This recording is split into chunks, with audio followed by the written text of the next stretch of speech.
2019ರ ಲೋಕಸಭಾ ಚುನಾವಣೆ ಹಿನ್ನೆಲೆ ಬಿಜೆಪಿ ರಾಷ್ಟ್ರೀಯ ಅಧ್ಯಕ್ಷ ಅಮಿತ್ ಶಾ ಇಂದು ಬೆಂಗಳೂರಿನಲ್ಲಿ ಬೃಹತ್ ರೋಡ್ ಶೋ ನಡೆಸಲಿದ್ದಾರೆ.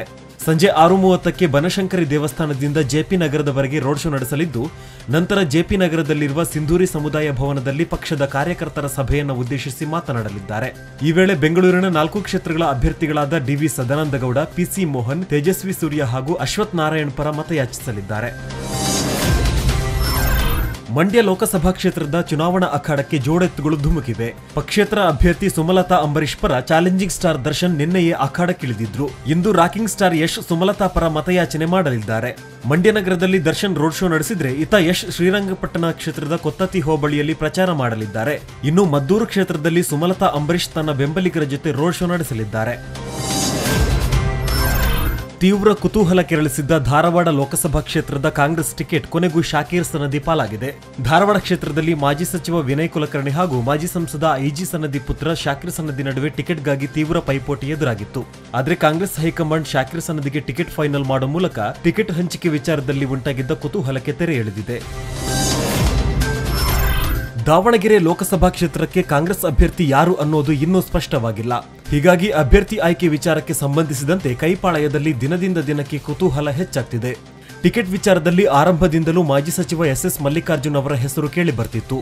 ಆದ್ರೆ ಈಗ ಕೆಪಿಸಿಸಿ ಎಸ್ ಮಲ್ಲಿಕಾರ್ಜುನ್ ಅವರಿಗೆ ದಾವಣಗೆರೆ ಲೋಕಸಭಾ ಕ್ಷೇತ್ರದ ಉಸ್ತುವಾರಿ ಹೊಣೆಗಾರಿಕೆಯನ್ನ ನೀಡಿ ಅಭ್ಯರ್ಥಿ ಯಾರು ಅನ್ನೋದನ್ನ ನಿಗೂಢವಾಗಿರಿಸಿದೆ.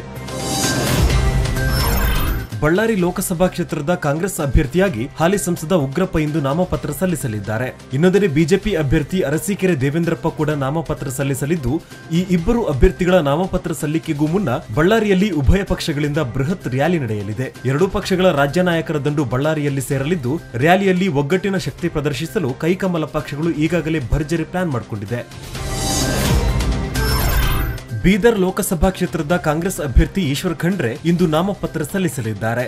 ಬೆಳಗ್ಗೆ 10:30ಕ್ಕೆ ನಾಮಪತ್ರ ಸಲ್ಲಿಸಿದ ನಂತರ ಬಸವೇಶ್ವರ ಸರ್ಕಲ್ ಮೂಲಕ ರೋಡ್ ಶೋ ನಡೆಸಲಿದ್ದಾರೆ. ಬಳಿಕ ನ್ಯಾಷನಲ್ ಕಾಲೇಜ್ ಮೈದಾನದಲ್ಲಿ ಬೃಹತ್ ಸಮಾವೇಶ ನಡೆಯಲಿದ್ದು, ಈ ಸಮಾವೇಶದಲ್ಲಿ ಸಿಎಂ ಕುಮಾರಸ್ವಾಮಿ, ಮಾಜಿ ಸಿಎಂ ಸಿದ್ದರಾಮಯ್ಯ, ಮಲ್ಲಿಕಾರ್ಜುನ ಖರ್ಗೆ ಸೇರಿದಂತೆ ಇತರೆ ನಾಯಕರು ಪಾಲ್ಗೊಳ್ಳಲಿದ್ದಾರೆ. ಇತ್ತ ವಿಜಯಪುರ ಮೀಸಲು ಲೋಕಸಭಾ ಕ್ಷೇತ್ರಕ್ಕೆ ಬಿಜೆಪಿ ಅಭ್ಯರ್ಥಿ ರಮೇಶ್ ಜಿಗಜಿಣಗಿ ಕೂಡ ಇಂದು ನಾಮಪತ್ರ ಸಲ್ಲಿಸಲಿದ್ದಾರೆ.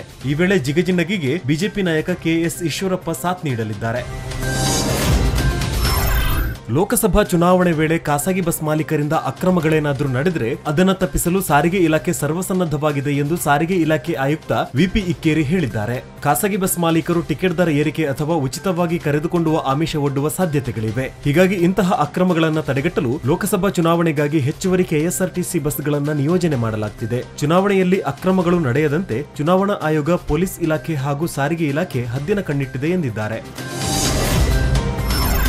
ಆಗುಂಬೆ ಘಾಟ್ ರಸ್ತೆಯ ಕೆಲವೆಡೆ ಗುಡ್ಡ ಕುಸಿದಿರುವ ಕಾರಣ ಆ ಸ್ಥಳಗಳಲ್ಲಿ ಶಾಶ್ವತ ದುರಸ್ತಿ ಕಾರ್ಯ ಕೈಗೊಳ್ಳುವುದಕ್ಕಾಗಿ ನಿನ್ನೆಯಿಂದ ಏಪ್ರಿಲ್ 30ರವರೆಗೆ ವಾಹನ ಸಂಚಾರವನ್ನು ನಿಷೇಧಿಸಲಾಗಿದೆ. ಶಿವಮೊಗ್ಗ ಜಿಲ್ಲಾಧಿಕಾರಿ ಕೆಎ ದಯಾನಂದ ಈ ಆದೇಶ ಹೊರಡಿಸಿದ್ದು, ವಾಹನ ಸಂಚಾರಕ್ಕೆ ಪರ್ಯಾಯ ವ್ಯವಸ್ಥೆ ಮಾಡಲಾಗಿದೆ.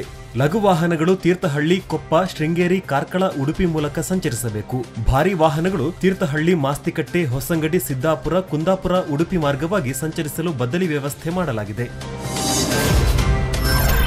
ರಾಕಿಂಗ್ ಸ್ಟಾರ್ ಯಶ್ ನಟನೆಯ ಕೆಜಿಎಫ್ ಚಿತ್ರದಲ್ಲಿ ಗರುಡನ ರೋಲ್ನಲ್ಲಿ ಮಿಂಚಿದ್ದ ರಾಮ್ ಇದೀಗ ಟಾಲಿವುಡ್ಗೂ ಎಂಟ್ರಿ ಕೊಟ್ಟಿದ್ದಾರೆ. ರಶ್ಮಿಕಾ ಮಂದಣ್ಣ ಹಾಗೂ ಕಾರ್ತಿ ಜೊತೆಯಾಗಿ ನಟಿಸ್ತಾ ಇರೋ ಈ ಹೊಸ ಚಿತ್ರದಲ್ಲಿ ವಿಲನ್ ರೋಲ್ನಲ್ಲಿ ರಾಮ್ ಕಾಣಿಸಿಕೊಳ್ಳಲಿದ್ದಾರಂತೆ.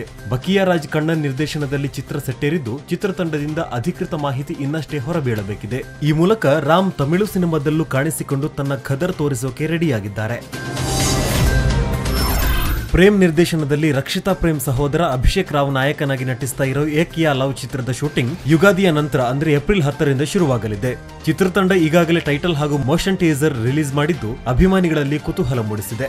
ಇನ್ನು ಇದೊಂದು ಪಕ್ಕಾ ರೊಮ್ಯಾಂಟಿಕ್ ಚಿತ್ರವಾಗಿದ್ದು, ನಾಯಕಿ ಯಾರಾಗಲಿದ್ದಾರೆ ಅನ್ನೋದು ಮತ್ತಷ್ಟು ಕ್ಯೂರಿಯಾಸಿಟಿ ಹುಟ್ಟಿಸಿದೆ. ನಟನೆ ಡ್ಯಾನ್ಸ್ ನಲ್ಲೂ ಸೈ ಎನಿಸಿಕೊಂಡಿರೋ ಅಭಿ ಚಿತ್ರದಲ್ಲಿ ಹೇಗೆ ಕಾಣಿಸಿಕೊಳ್ಳಲಿದ್ದಾರೆ ಅನ್ನೋದನ್ನ ಕಾದು ನೋಡಬೇಕಿದೆ.